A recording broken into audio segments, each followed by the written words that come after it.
Hey, my name is Ethan Myers and I'm 24 years old. I live alone in a small two-bedroom house on the edge of Southound, Connecticut, a town so quiet you can hear the river murmur when the wind shifts just right. The house used to belong to my grandfather.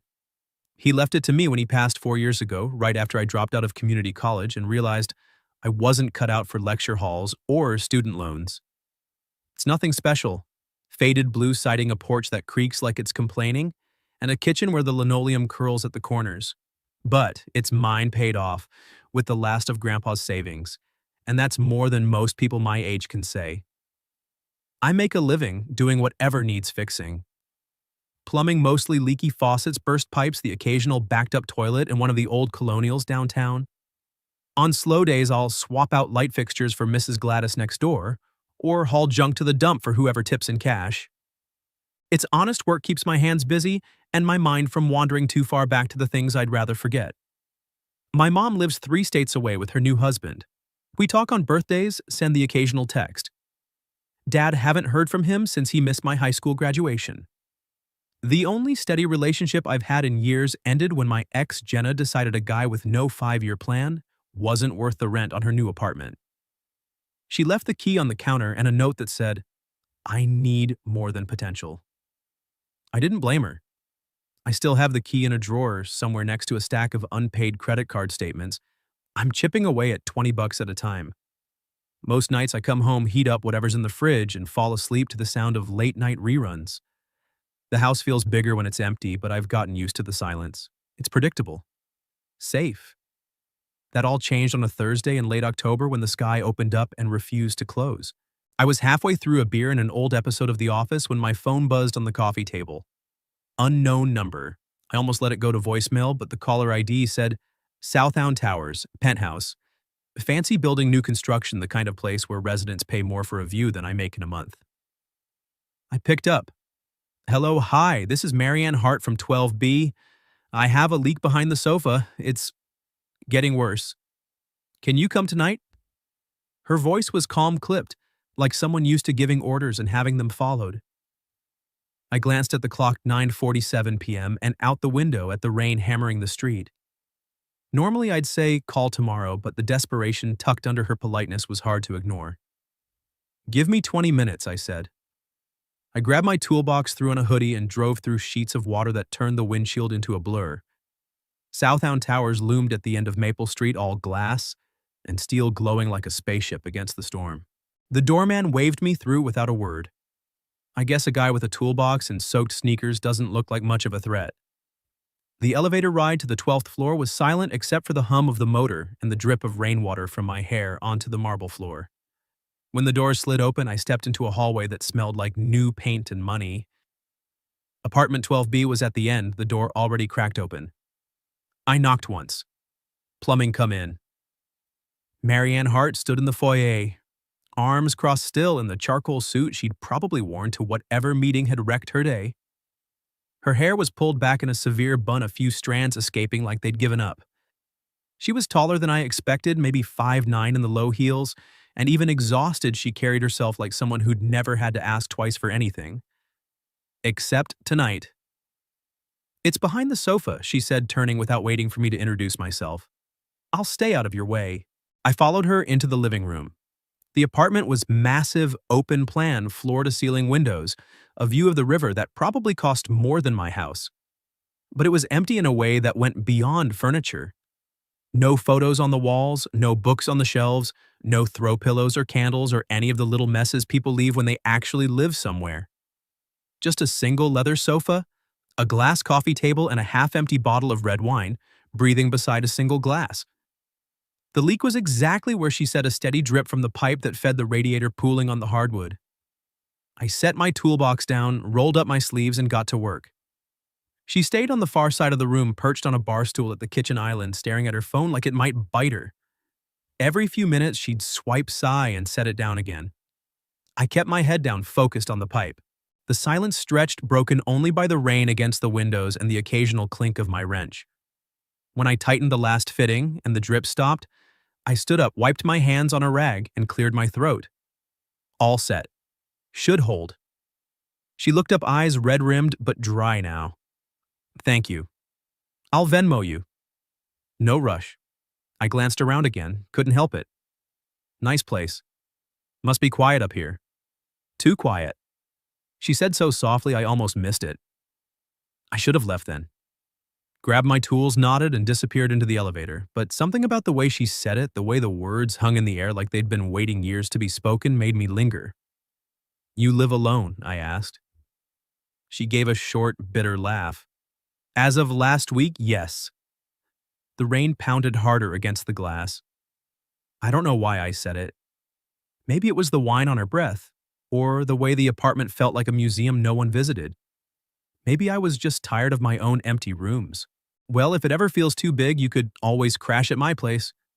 It's cramped, the porch leaks, and the neighbor's dog barks at 3 a.m., but at least someone talks back. I meant it as a joke, a dumb throwaway line to cut the tension. I even laughed awkward and too loud in the sterile space. She didn't laugh back, just looked at me with something I couldn't read. Then she nodded once like she was filing it away. I packed up, gave her my card in case the pipe acted up again, and left. The elevator ride down felt longer than the ride up. By the time I got home soaked and shivering, I'd already forgotten the conversation. Or tried to. The next morning I woke to the sound of knocking. It was 6:47 a.m. The rain had slowed to a drizzle-gray light leaking through the curtains. I stumbled to the door in boxers and an old t-shirt, expecting Mrs. Gladys with another casserole or a complaint about her garbage disposal. Instead, Marianne Hart stood on my porch, drenched, a small black suitcase at her feet. Her hair was loose, now wet strands clinging to her cheeks. She wore jeans and a cream sweater that had seen better days. Her eyes were wide, determined, and just a little terrified. "Your offer," she said, voice steady despite the tremor in her hands. "Does it still stand?" I stared at her, brain still half asleep, rain dripping from the eaves onto my bare feet. "What?" She swallowed. "I don't have anywhere else I want to be." I stood there, in the doorway, barefoot and blinking, trying to process the sight of Marianne Hart, penthouse queen, still dripping from the rain on my sagging porch with a suitcase that probably cost more than my truck. The morning air smelled like wet leaves and coffee from somewhere down the block. She shifted her weight, the handle of the suitcase creaking under her grip. "Come in before you catch pneumonia," I muttered, stepping aside. She hesitated just for a second, then crossed the threshold. The floorboards groaned under her boots that looked like they'd never seen mud until today. I closed the door behind her and flipped on the kitchen light. The bulb flickered once, then steadied, casting a warm, uneven glow over the clutter. I suddenly wished I'd cleaned up yesterday's takeout containers, a pile of bills on the counter of the sofa with its permanent dent where I slept most nights. Marianne set the suitcase down gently, like she was afraid it might bruise the floor.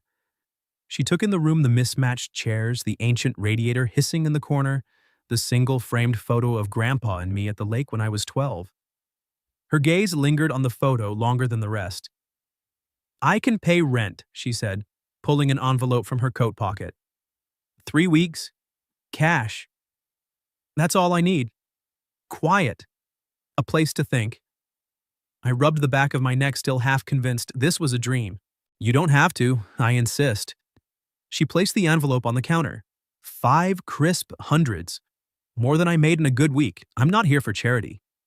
I wanted to argue, but the look in her eyes, steady, almost defiant, stopped me. "Fine. Guest room's down the hall. It's basic."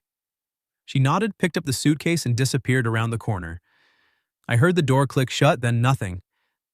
No footsteps, no unpacking, just the soft patter of rain on the roof. That first week we were ghosts in the same house. I'd leave before dawn for jobs: Mrs. Lang's dishwasher, the bakery's grease trap, a rental on Elm Street, with a toilet that wouldn't stop running. I'd come home after dark, boots caked in mud, and find the kitchen light on a plate of something covered in foil on the stove. Chicken and rice, lasagna. Once a steak so perfectly seared I almost cried. No note, just food. Marianne stayed in her room most of the time. I'd hear the shower running at odd hours, the creak of the floorboards when she paced. Sometimes I'd catch a glimpse of her through the crack in the door, curled on the bed, with a book hair loose, wearing one of my old flannel shirts because her clothes were all dry clean only. She looked smaller without the suit. We didn't talk. Not really. A good morning if we passed in the hall. A thanks for the food mumbled over coffee. I slept on the sofa, blanket pulled up to my chin, pretending the lump in my throat was just from the draft. But the house started to change. One morning I came downstairs and found the pile of bills neatly stacked, a rubber band around them. The takeout containers were gone. The sink sparkled. I opened the fridge and saw groceries, real groceries. Eggs, milk, a bag of apples. A six-pack of the IPA I liked. No note. That night I knocked on her door. She opened it, a crack, eyes wary. "You don't have to clean up after me," I said. "I know." She paused. "It helps me think." I nodded, not sure what to say. "The flannel looks good on you." She glanced down, cheeks pink. "It was in the dryer." "Keep it." She closed the door. I stood there a long time listening to the rain. The second week the silence started to crack. I came home one evening to the smell of garlic and rosemary. Marianne was at the stove, sleeves rolled up, stirring something in my grandmother's cast-iron skillet. Her hair was down, curling at the ends from the steam. She didn't turn when I walked in. "Hope you're hungry," she said. "I made too much." I dropped my toolbox by the door. Starving. We ate at the table, actual plates, not paper. She'd found the good napkins, the ones I saved for Thanksgiving. The chicken was tender, the potatoes crispy. We didn't talk much, but it wasn't awkward anymore. It was easy. After dinner she washed, I dried. Our hands brushed over a plate. Neither of us moved away. "You sing when you think no one's listening," I said, breaking the quiet. She froze, sponge mid-scrub. "You heard that Fleetwood Mac. Landslide. You've got a good voice." She laughed, soft, surprised. "I haven't sung in years." That night I heard her again. Through the wall. Not loud. Just enough to carry. I lay on the sofa, eyes open, listening to the notes drift like smoke. The third week the house felt different. Warmer. The radiator still hissed, but the air didn't bite as much. I came home to find the broken shelf in the hallway fixed perfectly level, screws tight. Marianne was on her knees. Toolbox open, hair tied back with one of my bandanas. "You didn't have to," I started. "It was crooked," she said, not looking up. I couldn't stand it. I crouched beside her. "You're good with your hands. Used to build furniture prototypes before the boardrooms." She tightened a screw. Muscle memory. I watched her work. The way her brow furrowed in concentration. The way her fingers moved with precision. She wasn't the woman from the penthouse anymore. She was here. That night I knocked on her door again. She opened it fully this time, leaning against the frame. "Why'd you really come here?" I asked. "You could have gone anywhere. A hotel. A friend." She looked at me for a long moment. "Because you were kind without knowing my resume. You didn't ask who I used to be." I swallowed. "And who are you now?" She smiled, small real. "Still figuring that out." I nodded. "Take your time." She closed the door. I stood there, heart thumping against my ribs like it wanted out. The next morning I found a note on the counter. Not the envelope kind, just a post-it on the coffee pot. "Thanks for the quiet." I stuck it to the fridge, right next to the photo of Grandpa and me. The 3 weeks turned into a month without either of us saying a word about it. The envelope of cash stayed untouched on the counter, pushed behind the cereal box like a relic we'd both forgotten. Marianne kept cooking, and I kept eating. The house smelled like garlic and thyme most nights, and the radiator's hiss became background music instead of a complaint. I stopped sleeping on the sofa somewhere around week 5. The guest room door stayed cracked open, and I'd taken to leaving my boots in the hall instead of by the door. Small shifts, nothing dramatic, just the slow erosion of boundaries neither of us had named. One Tuesday in November, I came home to find the living room lamp rewired. The old brass one Grandpa swore was vintage, but really just flickered like a dying firefly. Marianne was on the floor, legs crossed, surrounded by wire strippers and electrical tape. She didn't look up when I walked in. "Figured you'd blow a fuse eventually," she said, twisting a cap onto a fresh wire. "This thing was a fire hazard." I dropped my keys in the bowl. "You didn't have to. I wanted to." She clicked the lamp on. Steady warm light filled the room. Better. I stood there watching her pack the tools away with the same precision she used to stir sauce. Her hands were stained with copper dust nails, short and clean. She'd stopped wearing the diamond studs sometime in October. Now her ears were bare, small gold hoops catching the light when she moved. That night we ate shepherd's pie and watched Before Sunrise on the ancient DVD player I'd salvaged from a curb pickup. She sat on the couch legs tucked under her plate, balanced on her knee. Halfway through, Jessie and Celine started arguing about time, and Marianne laughed. Really laughed, head back, the sound bouncing off the walls. What I asked? Nothing. Just, I used to watch this in boardrooms between meetings, on mute, with subtitles. She wiped her mouth with a napkin. Never thought I'd eat pie off a paper plate while doing it. I grinned. Welcome to the other side. She looked at me, then something soft in her eyes. It's not so bad. The next morning, I found the hallway rug re-centered, the one that had been crooked since I moved in. She'd even vacuumed the edges. I didn't say anything, just poured her coffee before I left for a job in the next town over. The habits piled up like snow against the windows. She started leaving the bathroom door open when she showered steam, curling into the hall, the faint scent of her lavender soap mixing with the pine cleaner I used on the floors. I'd catch myself pausing outside, listening to the water, then shake my head and keep moving. She left her books on the coffee table, design magazines, a dog-eared copy of The Architecture of Happiness, a novel with a cracked spine. I left my work gloves on the radiator to dry. She moved them to the hook by the door without comment. One Saturday, the ceiling fan in the kitchen gave up. It sputtered, wobbled, then stopped dead mid-spin. I was on a ladder with a screwdriver when she walked in, arms full of grocery bags. Need a hand, she asked. Hold the ladder. She set the bags down, kicked off her shoes, and braced the aluminum frame. Her hands were steady fingers, cool against the metal. I unscrewed the motor housing, dust raining down like dirty snow. You know, she said, looking up at me, I once fired a VP for missing a deadline on a fan prototype. Cost us 6 figures. I snorted. Hope this one's cheaper. She smiled. Definitely. We got it running again in 20 minutes. She handed me tools without being asked, anticipated every reach. When the blades whirred to life, she clapped once, sharp, delighted. I climbed down, and our shoulders brushed. Neither of us moved away. That night, she cooked risotto. Real risotto, 40 minutes of stirring arborio rice white wine from a bottle she'd found in the back of my pantry. We ate at the table, candles she'd dug out of a drawer flickering between us. The fan spun lazily overhead, pushing warm air in slow circles. She told me about her ex-husband. Not the whole story, just pieces. How he'd proposed in a restaurant with a string quartet. How he'd stopped looking at her during board meetings. How the last time they spoke he'd said, "You're not the woman I married," like it was her fault she'd changed. I told her about Jenna, the note, the key, the way I'd sat on the porch after she left, staring at the empty driveway until the sun came up. We didn't cry, we didn't hug. We just sat there, the fan humming, the candles burning lower. Later we walked down to the river.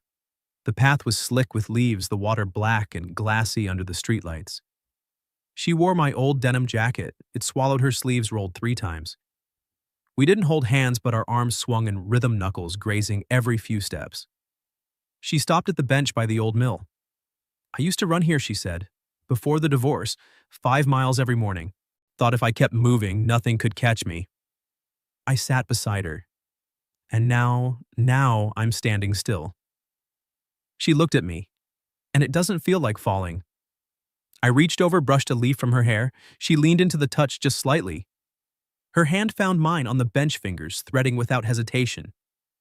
We stayed like that until the cold crept through our clothes.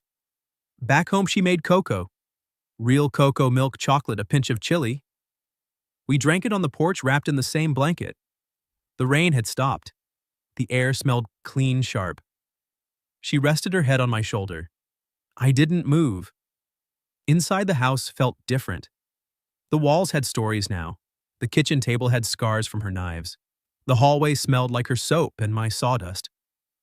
The guest room door stayed open. My boots lived in the hall. The envelope of cash was still on the counter, but neither of us mentioned the 3 weeks anymore. One night, I came home to find her asleep on the couch, book open on her chest. The lamp cast a soft circle of light over her face lines, smoothed mouth slightly open.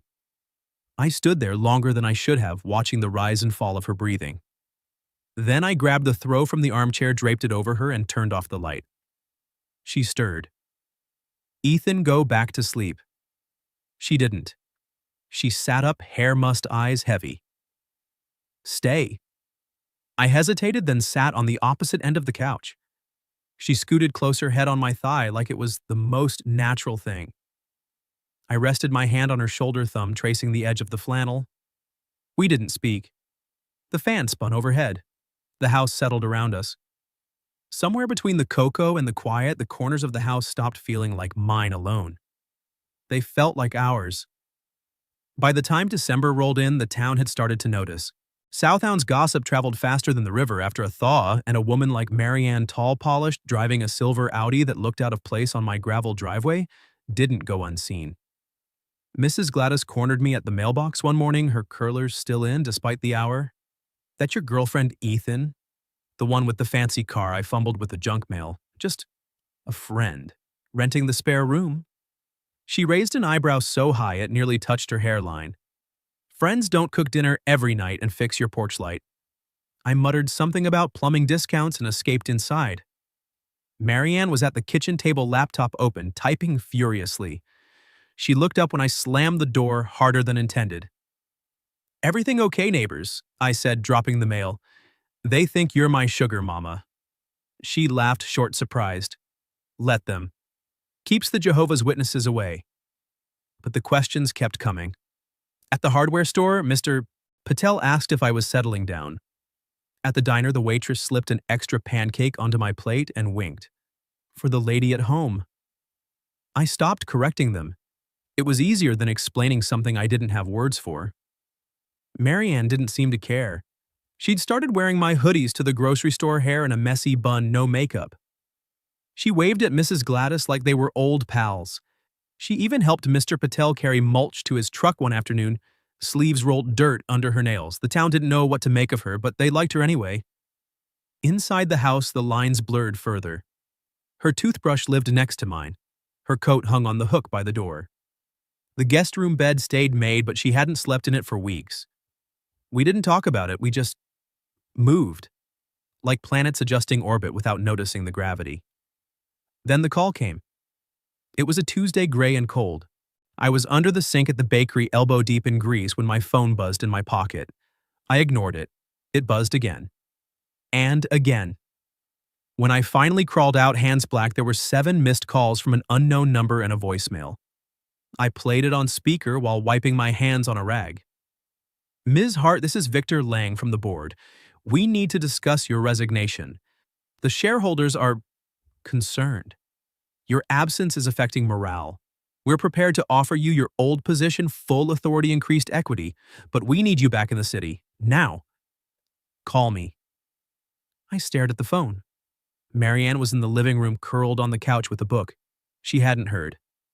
That night, she didn't cook. She paced instead, phone to her ear, voice low and sharp. I caught fragments, image optics, liability. When she hung up, she stood at the window, staring at the river like it might give her answers. "They want me back," she said finally. "Tomorrow. Emergency meeting." I nodded, throat tight.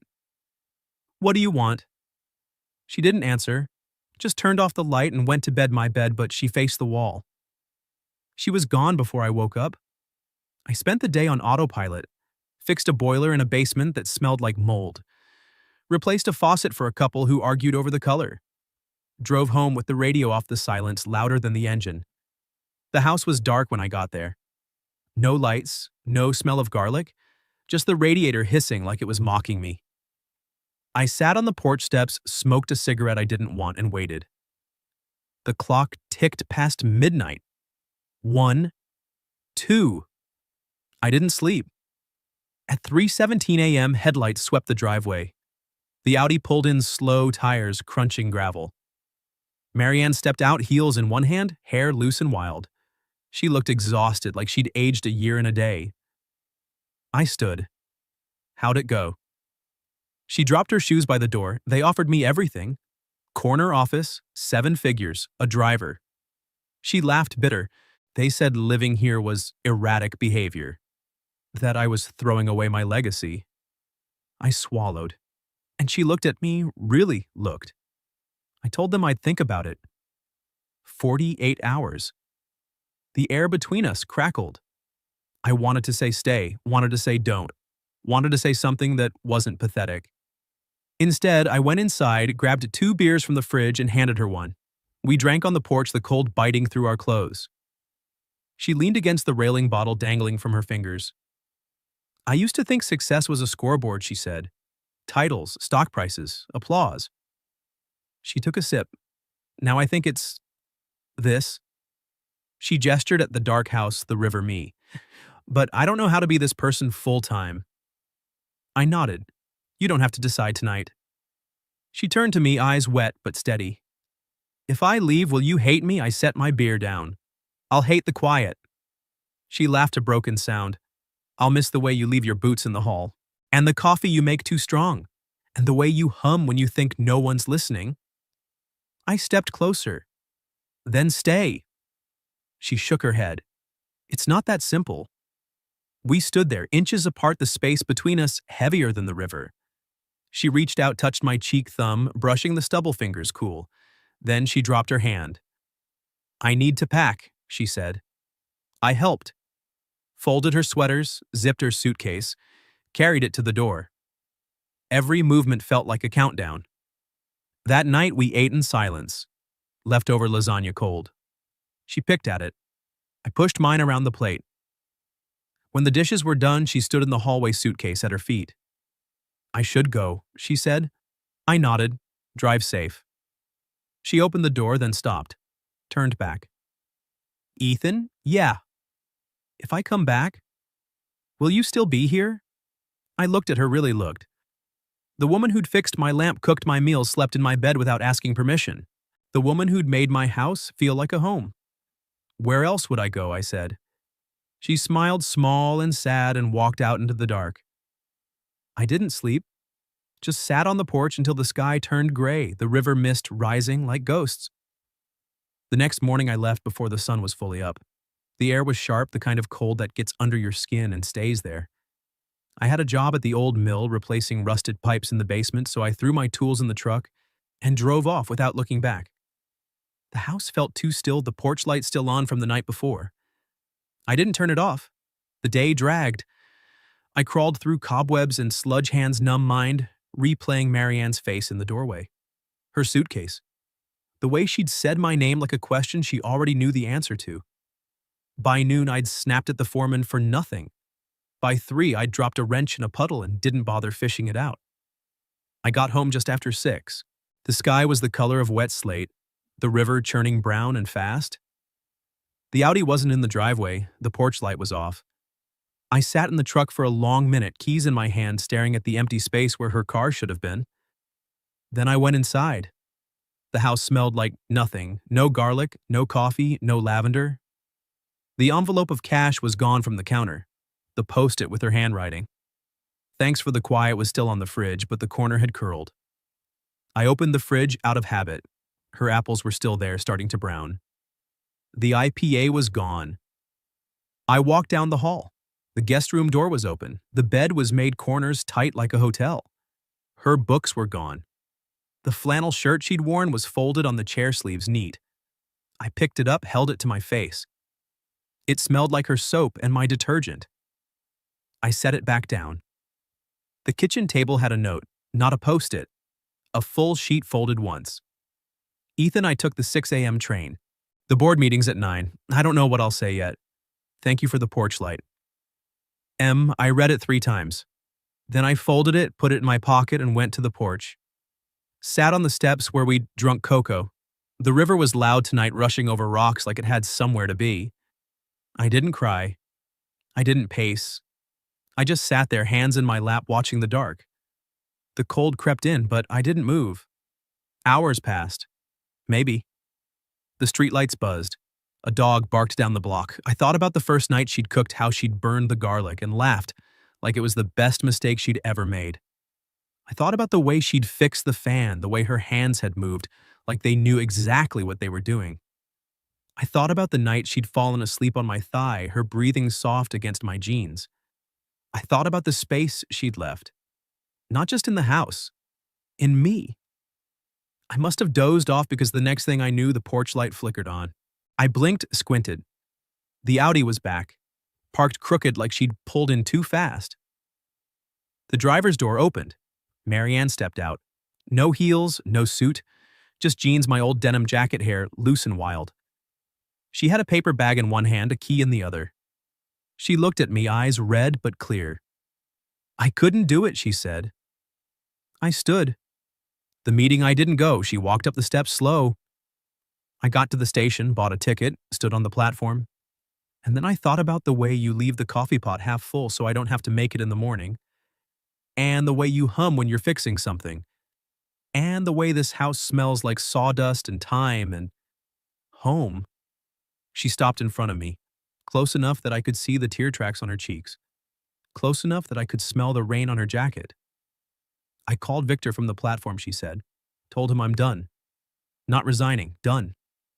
They can keep the corner office. I'm keeping this." She held up the key. My spare. The one I'd given her the first week, half joking. I took it. My hand shook. "You sure?" I asked. She nodded. I've never been more sure of anything. I stepped forward, wrapped my arms around her waist from behind, like I had that night in the kitchen, but this time she leaned back into me. Fully. Her head fit under my chin, her hands covered mine. Inside the house woke up. The radiator hissed. The fridge hummed. The porch light buzzed like it was happy to be on again. She turned in my arms, faced me. "I'm not good at this," she said. At staying, at choosing messy over perfect." "Me neither," I said. She smiled, small, real. "Then we'll figure it out together." We stood there a long time.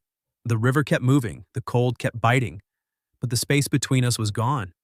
Later she cooked eggs, wore my t-shirt, burned the toast, laughed when I scraped the black off with a knife. We ate at the table, knees touching under it. The fan spun overhead. The house smelled like butter and coffee and rain. We didn't talk about forever. We didn't make promises. We didn't need to. The suitcase stayed in the hall, unpacked. The flannel shirt stayed on the chair. The Post-it stayed on the fridge. Some nights we still walk to the river. Some mornings I still leave the coffee pot half full. Some evenings she still sings when she thinks I'm not listening. The town still talks. Mrs. Gladys still asks questions. The board still sends emails Marianne deletes without reading. But the house is warm. The porch light stays on, and every morning I wake to the sound of someone else's key in the door. Not because we fixed each other, because we chose to stay broken together. And that was enough. That